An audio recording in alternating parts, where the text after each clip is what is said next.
Okay. Hello, everyone. Thank you for attending our event today on STEM internships. We are really excited to have you all here with us today. My name is Miranda Best. I'm the Outreach Coordinator for the Hinckley Institute of Politics at the University of Utah.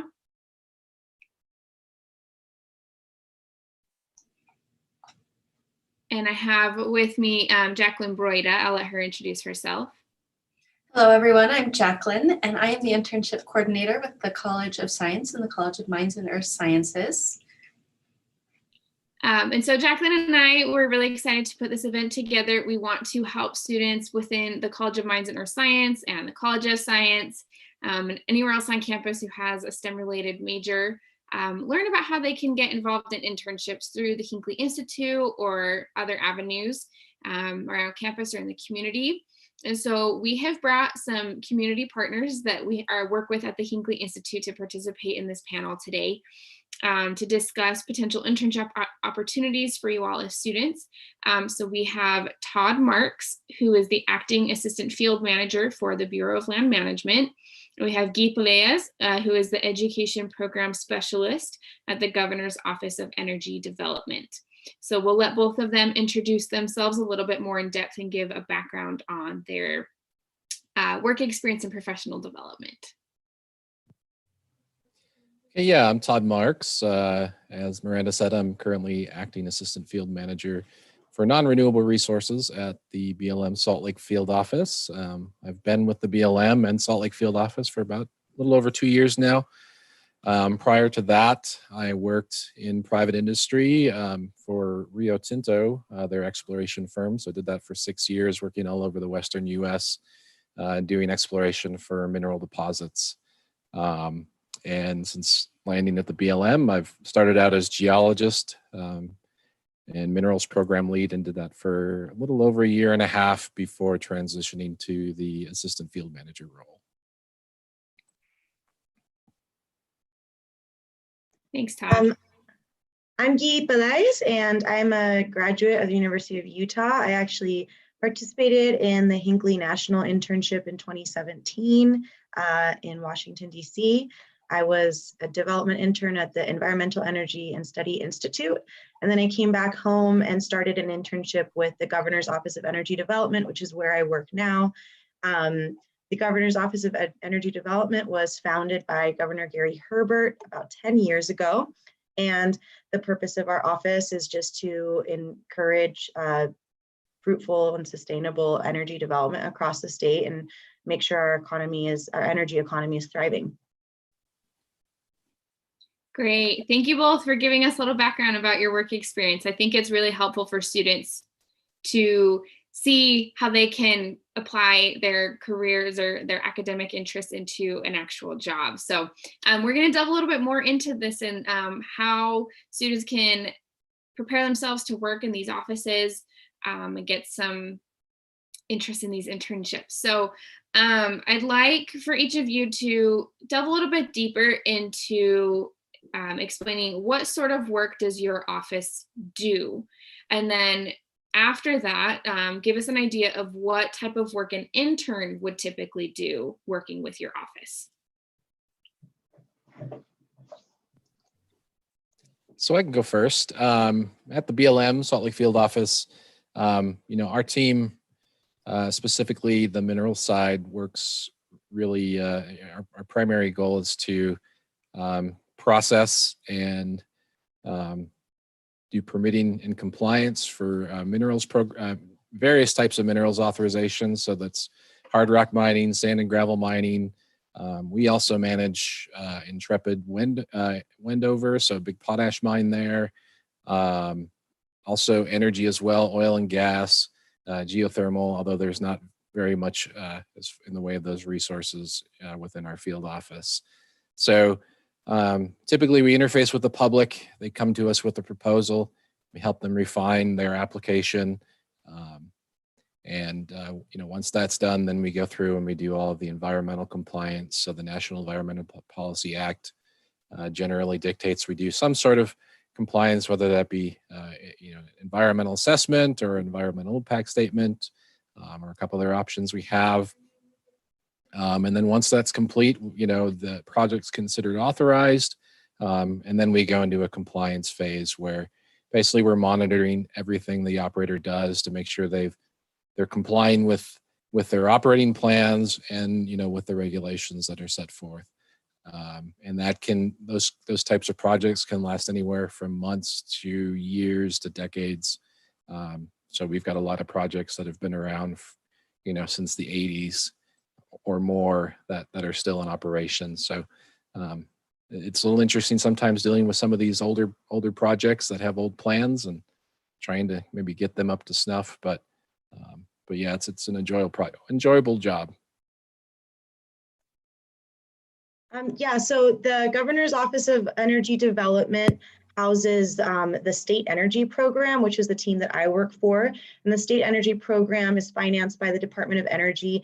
Every state has access to one. It's really up to the state to decide where that will be housed. So sometimes it's housed by the state's Department of Environmental Quality. Sometimes it's in the state's weatherization office, but we decided to create an entire energy office. And in addition to having an SCP team, we also have a business development or a development team that works a lot on kind of relationship building, connecting with industry, traveling the state and seeing advances in energy or certain projects. And then my team manages anything that has to do with energy efficiency and renewable. My work in particular is focused on energy education. So that is anything from our curriculum that we have, state energy curriculum that meets state seed standards, that's free to use for teachers, to hosting a career expo at the University of Utah, to direct outreach to teachers and students across the state. One aspect of our office is that we really do want to communicate and cultivate relationships with our rural community, as well as with our Wasatch Front. So I would say a lot of our office's work is policy, relationship building, and also just general outreach and communication regarding the issues behind energy, which I think can be sometimes oversimplified. And so I think our job as an office is to build relationships and really communicate nuanced and correct information regarding energy development in the state. That's great. Thank you. It sounds like both of you are involved in some really great work within your offices and the types of things. So we understand that internships might not always be available every single semester with your office, but in the case that an internship is available for you, what sorts of projects would an intern get to work on? What sorts of things would they get to learn and be exposed to in that environment? Guy, would you like to go first? Sure, yeah. So I actually started off as an intern at the Office of Energy Development. We have quite a few folks who started off as interns. My particular work as an intern was processing renewable energy systems tax credits. So that's the tax credit that Utah has, where if a home puts a solar panel on their house, they get a tax credit. And so that was, kind of run of the mill, just processing a lot of paperwork, doing customer service. But luckily, that was a majority of my work. But luckily, OED is really committed to professional development. So as an intern, I also had the opportunity to assist at various outreach events that OED had, as well as attend conferences, meetings, whatever we had access to at the time, I was able to join. So throughout my internship, I wouldn't say that the work I was doing was super broad, but I was able to access various events and learn a lot about the energy industry and what's been going on. I was able to attend, our energy resilience event. I was able to go to our summit. I helped out with our STEM Fest, which we interacted with a lot of youth at that event. And so I would say that an internship with us is, you can get really specific, but there's just a lot of opportunity to access, to network, and to just learn a lot about the nuances with the energy industry. My background was in urban planning, and I still am very committed to sustainable development.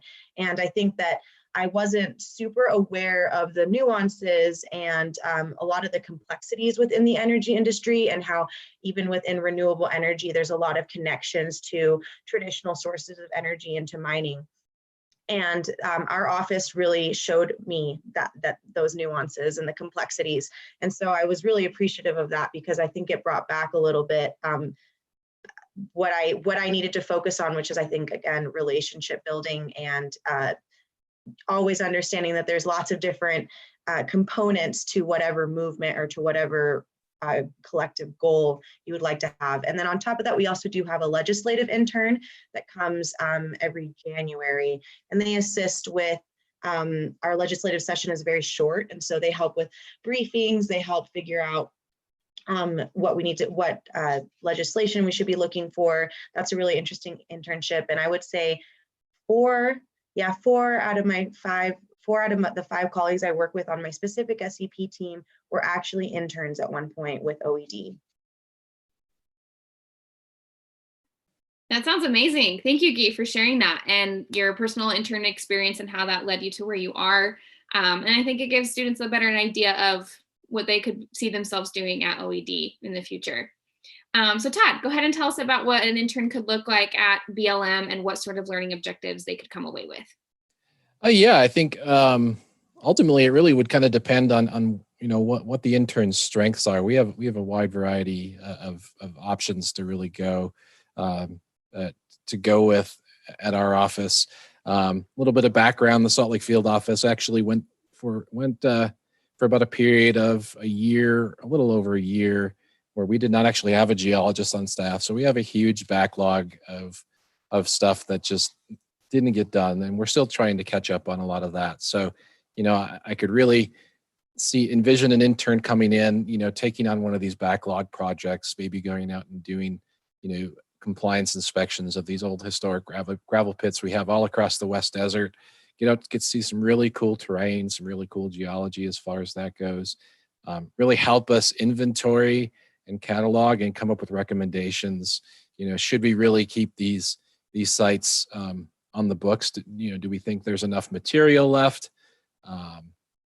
And is there possibly a market where it makes sense to keep it on the books and keep it as something we have to continue to track? Otherwise, maybe help us develop a plan to reclaim a site as well. We've got a lot of pits that they've been around for a long time and just need to be closed. And really, I think it'd be a good opportunity for an intern to come in and do some inventory of those sites and maybe help us develop a plan for reclamation.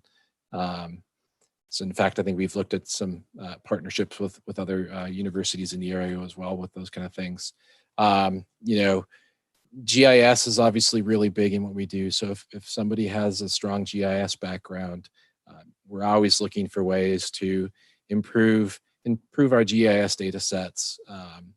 That would really, in the end, make it a lot easier for us to manage our resources we have out there. A lot of that hasn't been done. I've been slowly chipping away at it since I've been there, and continue to do so. But we've definitely got a long way to go to kind of meet my grand vision for that. So I could really see an intern stepping in and helping out with that kind of program. But other than that, too, like you said, I mean, there's opportunities for meetings, for conferences that you could easily attend and take part of.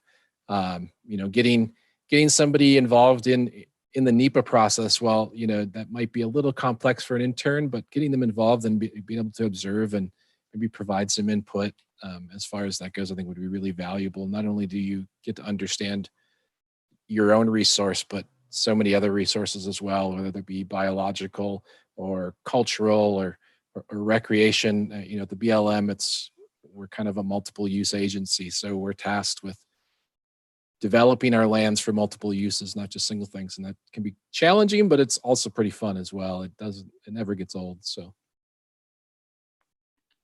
That sounds great. Thank you, Todd. I think there are a lot of really great hands-on experiences that are out there for these interns to participate in. So that sounds like a really amazing experience. Okay, so we'd like to know from both of you a little bit more about how your offices are handling the pandemic. So what does your current work environment look like? Is it mostly remotely, which sort of seems like you are both from home? Are you still getting substantive work as employees? But then what would that look like for interns moving forward? So how does it, in total, how does the pandemic affect your office and then potential work for interns? Yeah, I'll go. So yeah, I definitely have the privilege of working from home. Our office has been really respectful and responsive in terms of valuing our safety and encouraging us to stay home. So I've been working from home since about mid-March and have felt really supported by the Office of Energy Development. And I just want to say that I know that's not normal. That's unfortunately not the norm for other jobs and other careers. And so, yeah, I feel very grateful to have to work at a place that I feel like is taking care of me and looking out for me. In terms of our response to the pandemic, we do host, conferences, events, panels, outreach events. A lot of my work does have to do with that, and it's really turned remote. And so I think because of that, there's been some creative thinking. I remember even in March, I was supposed to travel down to, so traditionally my job does include a little bit more travel throughout Utah and also sometimes to other states for conferences. So I was supposed to travel to Southern Utah, to Monticello, to participate in a career fair, and that ended up being hosted online. And their version was that we would just kind of talk a little bit about our history, our own experience with what led us to work in energy, and it turned into a little video production that I just made at home. And that was, I guess it needed some creativity from me, but that was actually our partner's idea. And so I think with COVID, there's a lot of creative thinking that's needed in order to host events virtually. Our summit, which is taking place this coming Monday, is being held in a hybrid format. I will not be attending because we want our high-level officials to be able to access that event.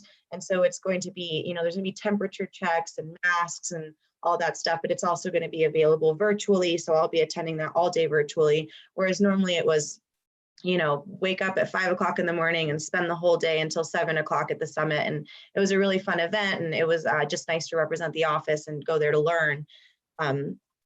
So I've been helping, with panel coordination for that event virtually. And then there's also, our career expo will probably be held virtually, but there's certain events that just can't be held virtually, like our professional development, which is a really hands-on event that teachers really benefit from being on in person. So what we're doing with that is, backup dates, plan Bs, just in case we do have to hold it virtually, but also let's plan on this spring, but if we need to change the date, secure a backup date so that we can always have a plan B. And I think that our office was pretty good at plan Bs to begin with, but I think the plan Bs because 2020 was one heck of a year, I think that the plan Bs have been a little bit more quick turnaround. We've had to really think on our toes quite often, and now we're just a little more prepped for it as we've been living with this for 7 months. I'm always just asking my partners and whatever projects we're working on if there's a plan B, if they've considered COVID, and that's just something that's kind of on the brain at the moment. But I would say that the nature of our work hasn't really changed. It's just a lot less hosting meetings in person and engaging in person, which has its downfall. I do miss being able to knock on my coworker's office and pick their brain for a second, and that's not necessarily something that I've been able to do for about 7 months. But the nature of our work, and I think the access hasn't changed. If anything, it might be more accessible now that you don't have to travel 2 hours to attend something. And for Salt Lake Field office specifically, as Guy said, I think we've been mostly teleworking since about March. It was pretty exclusive telework for a good chunk of the time there. The earthquake definitely also, provided a little complexity to that as well. Thankfully, our building was spared from any significant damage, but our state office was not so lucky. I think they're still waiting to fully open as far as that goes. Our public room at the Salt Lake Field office just recently opened to accept public visitors, so we're doing that on a limited basis. But really, we're still kind of in this maximum telework flexibility. Even before the pandemic, we've had a pretty nice telework option for people to save time for family commute and whatnot. And so really, it wasn't that much of a stretch to kind of transition to doing this more often. As far as workload goes, honestly, we're probably just as busy, if not busier, than we were before the pandemic. Public lands have really seen an actual increase in usage since the pandemic hit. People are wanting to get out and in places where not a lot of other folks are at, and it's a blessing and a bit of a curse sometimes. It takes a little extra management, a little more work, but yeah, we're certainly not bored around here. Most of us are still teleworking. I go into the office maybe about half time right now, just because I've been in a management role, and sometimes there's things there that require my presence. But with respect to maybe an intern coming on, we've had seasonals all summer who are still came into work. Most of that is all field based.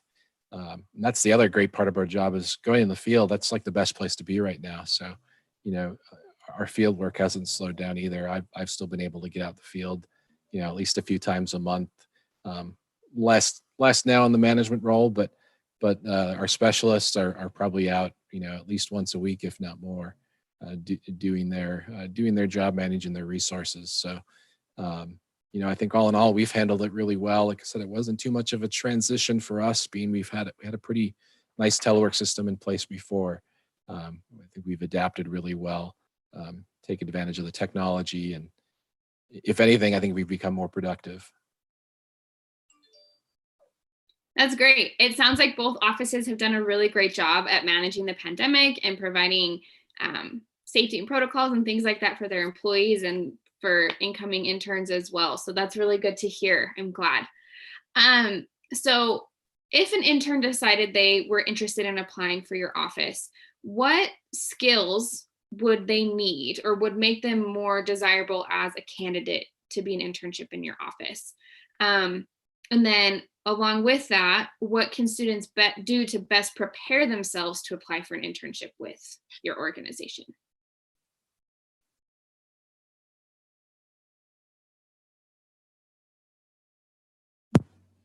Yeah, I could go first. Really, I think the skills that I would look for is just somebody who has really good people skills. Good communication is key for me. We need to know what's going on, what you're doing, what you're thinking. I personally tend to like a person who's got more experience than knowledge. I think experience speaks a lot louder than anything else. People that have been out there to do that. As an intern, yes, I realize you won't have maybe a ton of experience, but helping you get that experience would be great. With us, it's our background's in minerals, so having at least some introductory exposure to geology and whatnot would be really helpful. I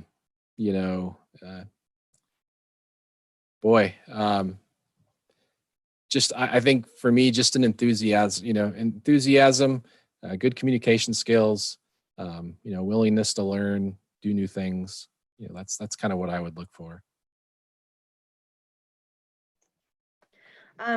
Well, I just first like to start off just saying, for everyone watching this video, I really recommend looking into all the possibilities in an energy career. Energy jobs on average pay 2 times more than jobs in other industries. So it's a very lucrative career. And just from what Todd's talking about, there's a lot of opportunity to travel, to see things, to have a hands-on experience. But I also, whenever I talk about energy and education, I really want to highlight that there's a lot of diversity. So I'm not a scientist by training. I studied urban planning, and I never would have thought that I would end up working in the energy industry. But of course, that makes a lot of sense, because when you consider energy and its impact on sustainable development, there's a lot of tie-in there. But I did not necessarily, study electrical engineering and then end up working at the Governor's Office of Energy Development. When it comes to offices like ours or work in policy, I think there's a lot to be said about having diverse backgrounds. So I am an urban planner at my office, but we also have engineers. We also have folks who have worked in geology and environmental studies. We have lawyers. We have business managers. So I think at our office, there's a lot to be said about maybe a broader perspective and having a variety of backgrounds at the table is really important, because I can always go and talk to the person who was a geologist or worked in the oil and petroleum industry. I don't have direct experience with that. I do have folks at my office who are electrical engineers, and I know personally a lot of energy efficiency from a little bit of my work at the office and my background in urban planning. We have folks at the office who do know GIS. I think we all know that that's kind of a gold mine in various industries, including the energy industry, to have. So I took a GIS course, and I wish I'd extended my knowledge on that a bit. So I guess that would be my advice to do that. But yeah, just jobs in energy are, they're really hands-on, but there's also a lot of diversity. And I just encourage you not to get stuck on maybe a specific, rigid dogma or schedule that you need to follow in order to have just a career in general. There's just so many different paths you can take, and you might be surprised where you end up. And just know that you can also always change that. I think in university, I always thought that there was just this specific path and this specific job that I would end up at. And all I can tell you from personal experience is that's just not true. So definitely, take whatever opportunities with the internships that you are presented, and, dip your toes in and open yourself up to being a little broader, and maybe also figuring out what you'd like to get a little bit more specific about. So I guess for skills that we look for, definitely people person. I would really agree with Todd on that. Again, there's not specific majors or disciplines that we refer to at our office, but within the energy industry, STEM is definitely a really important pathway, and that's where you get a little more specialized and specific. And essentially, any discipline in STEM can lead you to energy. So you could study forest management and end up working for the Department of Natural Resources, figuring out how to convert forest waste into wood pellets for energy. You could study electrical engineering and be working on the grid. You could study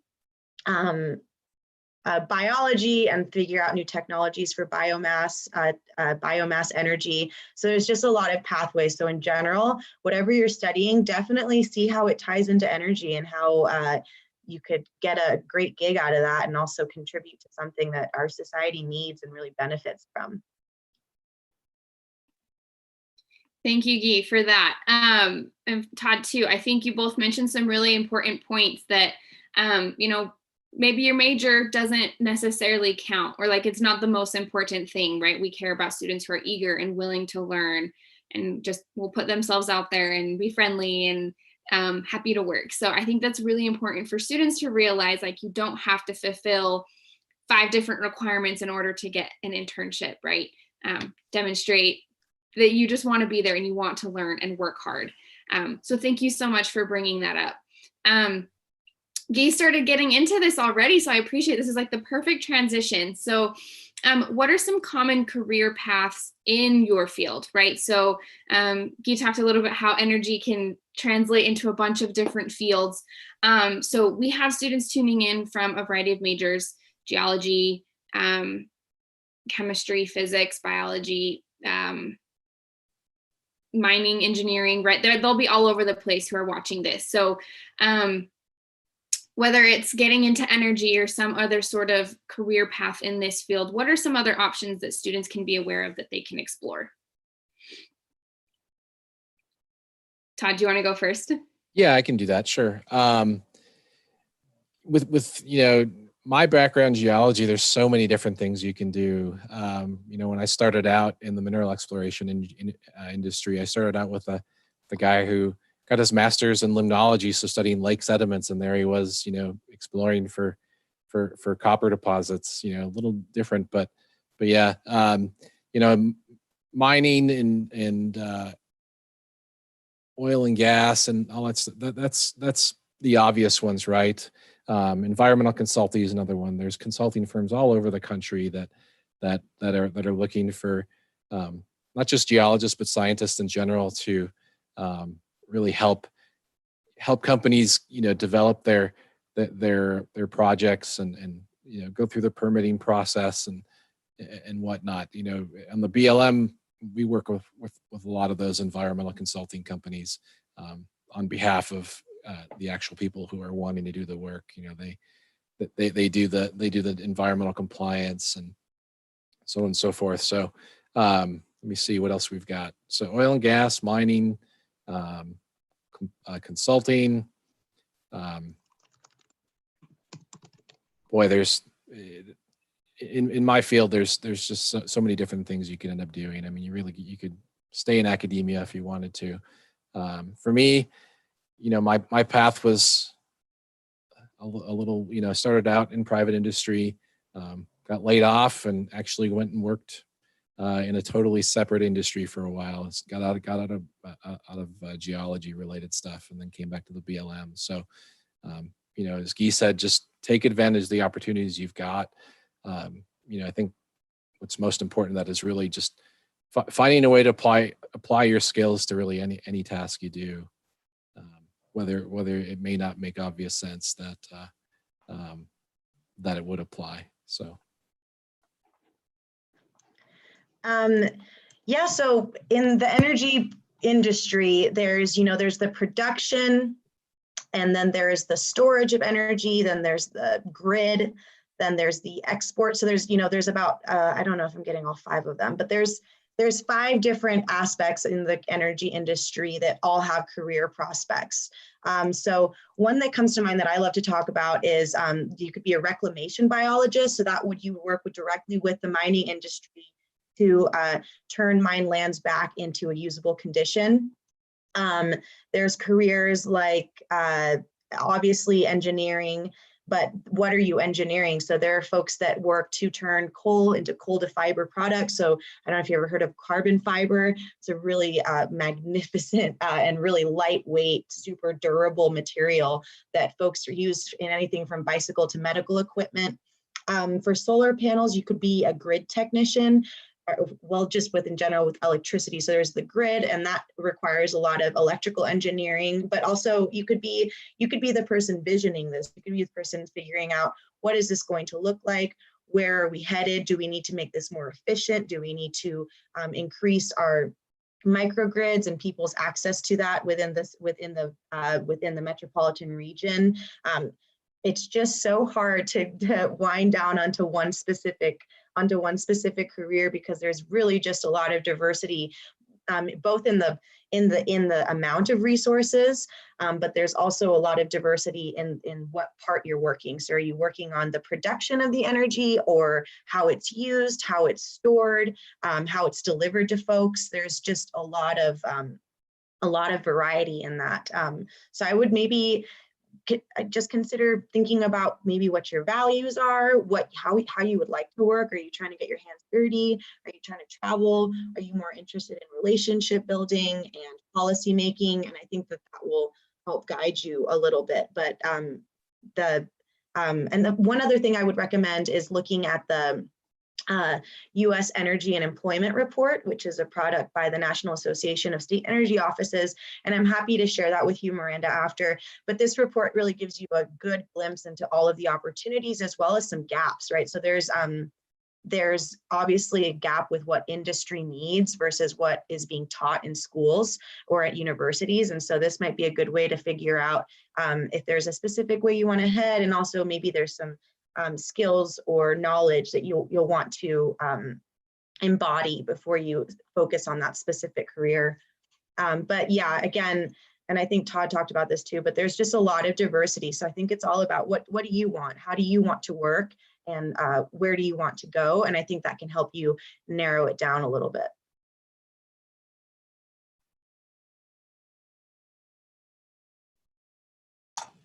Thank you so much. We have a few more questions for you, but at this point, I did want to open it up. If the audience has any questions, to please feel free to put your questions in the chat, and we'd be happy to direct those questions to our panelists.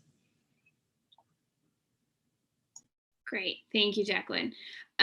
So while we're waiting for some student questions to come in, thank you so much for the advice that you've given our students and giving them some direction. I think that's really valuable for students to hear from people who are currently working in this field. So can you touch on a little bit about how frequently your office hires student interns. I know each of you have mentioned a little bit type of the work that they could be doing. And we understand sometimes it's circumstance or it's semester by semester based. So can you give us an idea of how frequently you do hire interns? Yeah, I'll go. At our office, we have historically hired a legislative intern about once a year. I've also worked at the office when we didn't have a legislative intern, but last year we did. So that's in January, so that'd be more of a winter semester gig. And then we also hire renewable energy tax credit interns during the winter season because that's tax season and that's when we need the most help. And then also beyond an internship, we also traditionally invite student volunteers and offer discounted student entry into our summit. This year, it won't be happening because of COVID, but if you're still interested in attending the summit virtually, you can. But typically, that's also something else that could be a volunteer opportunity, and also obviously a resume builder and a networking event would be attending the Governor's Energy Summit. And then additionally, we host a lot of events. We also have Career Expo that we host in conjunction with the Career Center and the Smart Lab at the University of Utah. And that is an event that we host once a year. We'll also be hosting it this coming winter semester, and that will be held virtually as well. So I keep an eye out for the Career Center's notification on that. And that is a free event open to students to engage directly with industry leaders participating in the Expo. So I would say we've, most of the time have about 1 to 2 interns a year over a specific season at the office.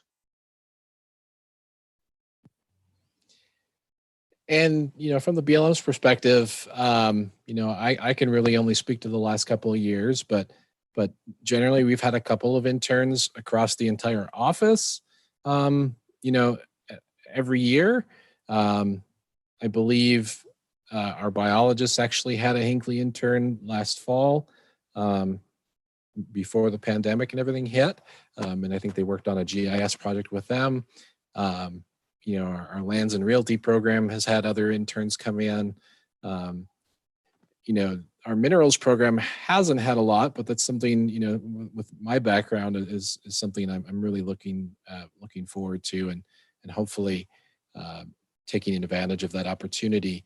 But I really see it as, bringing in at least 1 or 2 interns every year is kind of my goal. I think we've got a lot of work that can be achieved and a lot of opportunity to give an intern some really valuable experience.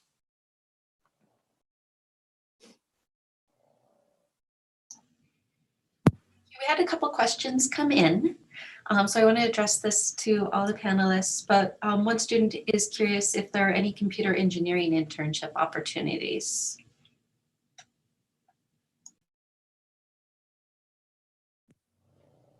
At our office, like I said, we're not specific to major. We don't necessarily defer to someone's major or specific field of study for internship opportunities. However, if you want to bring your current discipline or your background to use, through other projects, that's definitely encouraged. So if you think that there's space to apply what you're learning, I definitely wouldn't hesitate at our office or really anywhere. I think with an internship, it takes a lot of initiative.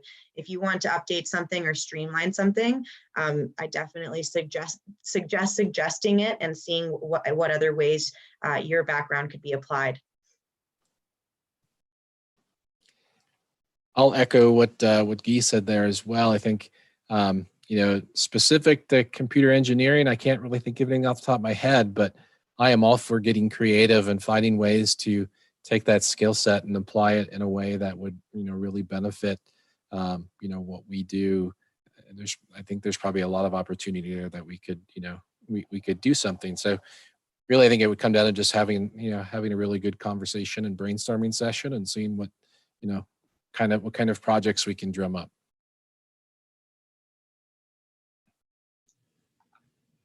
Thank you. And Miranda, did you have anything you wanted to add from the Hinckley Institute on engineering internships?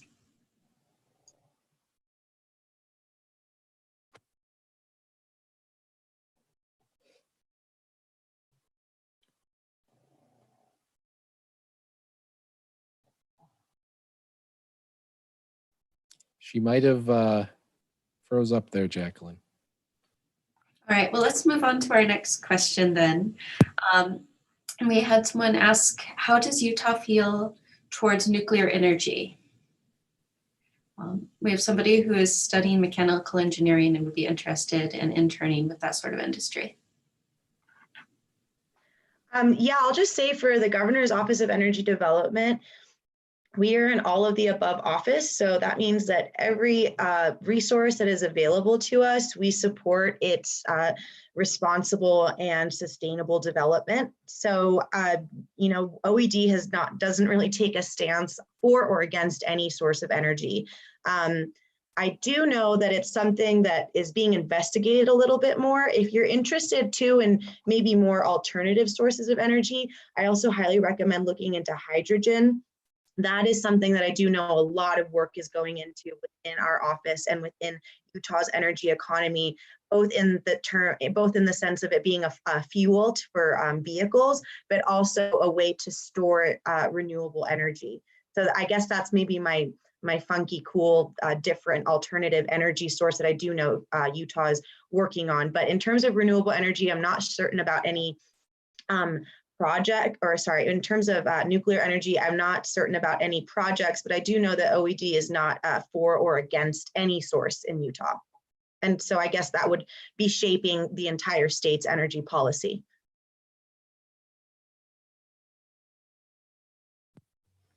And I think from a BLM perspective, I think Guy was probably better suited to answer that question.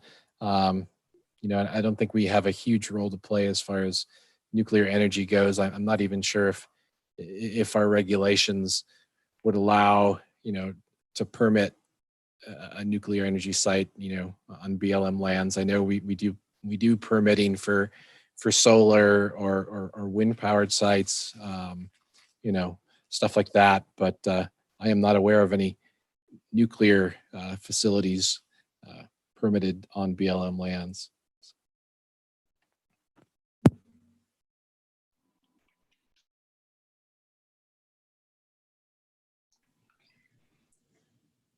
And then we have some students that are interested in other agencies or institutions that would hire students to do similar work. So what would you recommend to students, or who would you recommend to students for these types of similar opportunities? Yeah. I can't speak on behalf of other state offices or state departments, but we work directly with the Department of Environmental Quality would be a place that you could look into. There's also the Utahns for Clean Air, which is a nonprofit that OED works with pretty directly as well. And those are kind of focused on solutions to cleaning up the Wasatch Front's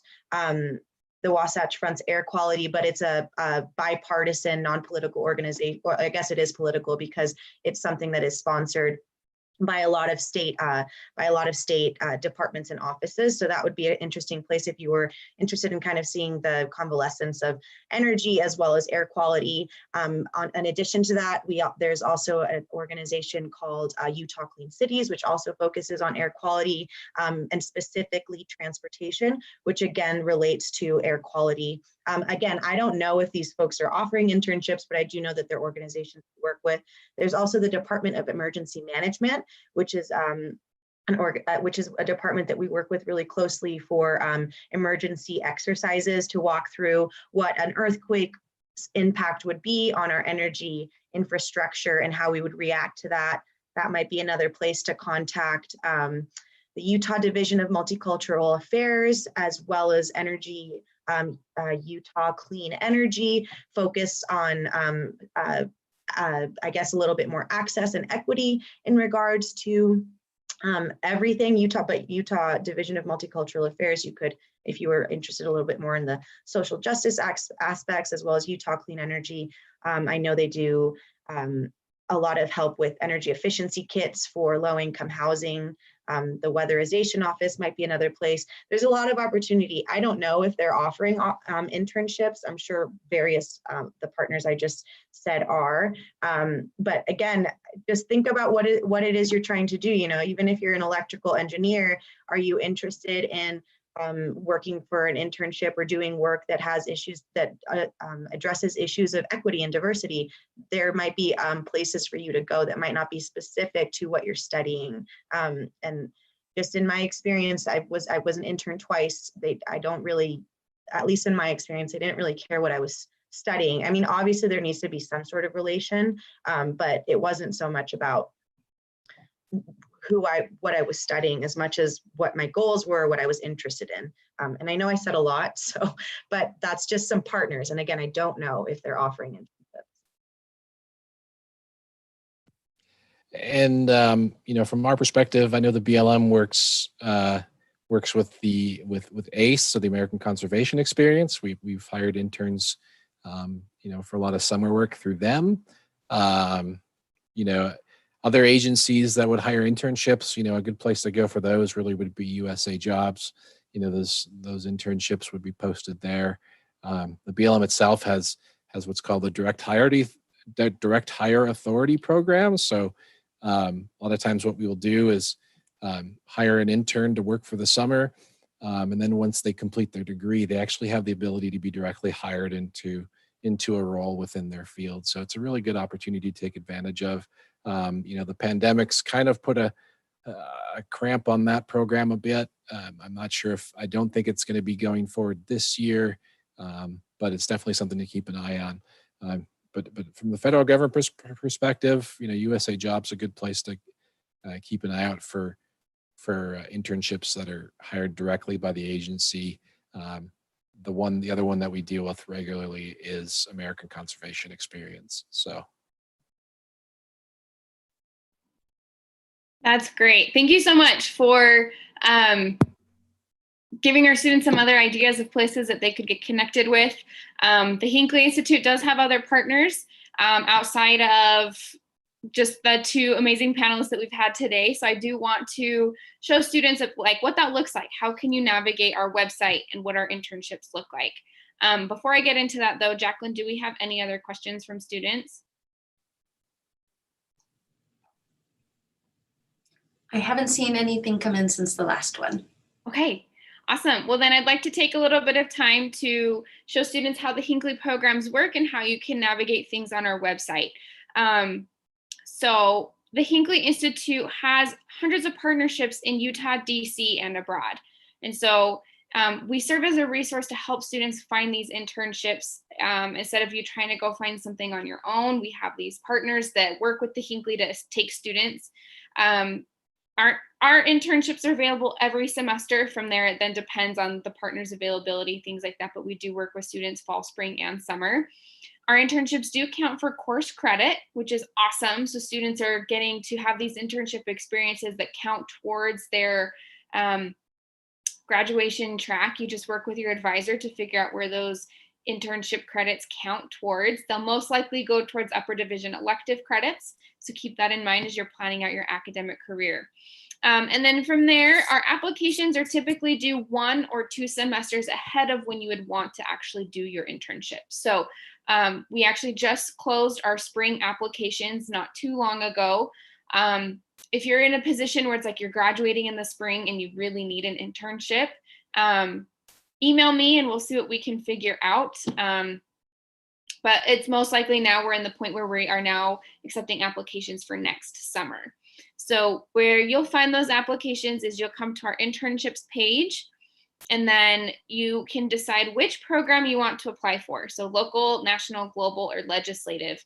And then you will see the applications show up on those individual pages. So if you're interested in interning in DC next summer, that application is due January 15th, and you can access that application through here. For those applications, we do look for a few documents. So we need a resume and a cover letter, a copy of your transcript, a writing sample from a class you've written, or a class you've taken and a paper you've written for that class. And then we do need 1 to 2 letters of recommendation based on the program that you're applying for. So keep that in mind as you're preparing to apply for a Hinckley internship. And then to find a list of our host office partners, you can come back to our internships page, and then you will come to our internships by major section. Now this is more by discipline. We don't have all 85 majors listed out on here, but students who are in that STEM realm tend to gravitate towards the engineering, environmental studies, medical health, parks and rec, sometimes political science, technology and data, and urban planning. So you can browse through all of those pages and see the partners that we have in that realm. So if something within the environment is what interests you, you'll see all of our partners that we have in Utah, DC, and abroad. And so you can browse through these and see the partners that we have. Now, when you click on these links, it just takes you to their website. We don't have specific internship descriptions for each office because, as Guy and Todd made it pretty apparent, things are constantly changing, right? And they have their interns working on different projects based on the needs at their time. And so you can click on these links and it'll show you a little bit more about the type of work that they're doing and to see if that's something that you're interested in learning from. When you're ready to apply, based on the program you decide, you need to pick 3 or 4 host offices that seem most interesting to you. So for example, BLM, Save Our Canyons, and Utah Rivers Council. Those might be your top 3 choices of offices that you want to apply for. What's going to happen from there is you will submit your application through our website, and then you will interview with one of our program managers who oversees that location, either Utah, DC, or abroad. And you'll go through the application process and that interview. And in the interview is where we're going to ask you which offices you're most interested in. So that's where you'll tell us BLM, Save Our Canyons, and Utah Rivers Council.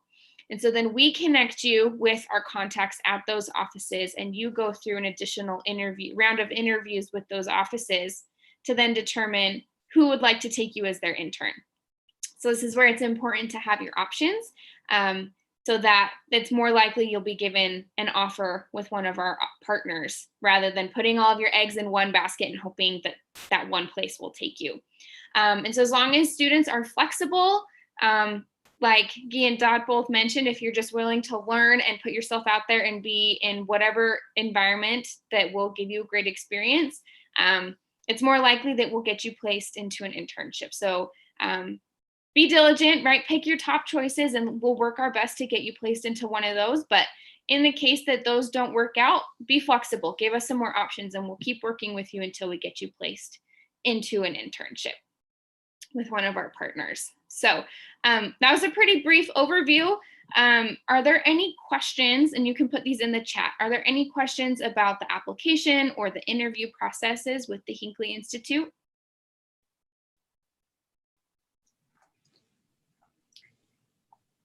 Miranda, I'm not seeing any questions come in yet, but I did just want to let students know that they do have support throughout this internship process.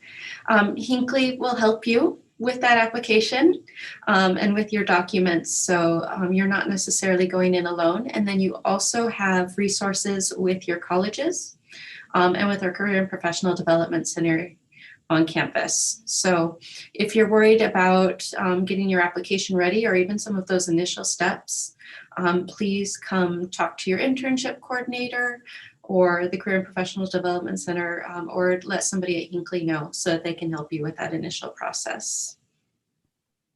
Yes, thank you, Jacqueline. If you are interested in learning more about our programs, if you would like to have like a one-on-one meeting and just figure out how Hinckley can fit for you, what sorts of internships we can find you, please send me an email. I do one-on-one advising with students all the time, and I'm happy to help you figure out how we can make an internship work in your academic career. So Jacqueline is going to put my email in the chat so you can copy that and feel free to reach out if you need any help. From there, I just want to thank our panelists for attending this event today. Your insight was so helpful for our students. And I think it's really valuable knowledge to see that students or people who were once in their shoes as students have now made it, and they are in these really great careers and making a difference in these professional fields. And so we really appreciate your expertise and your suggestions for these students. And hopefully we'll get to send some of these great students your way for internships in the future. Thank you. We look forward to it. Thank you for having me.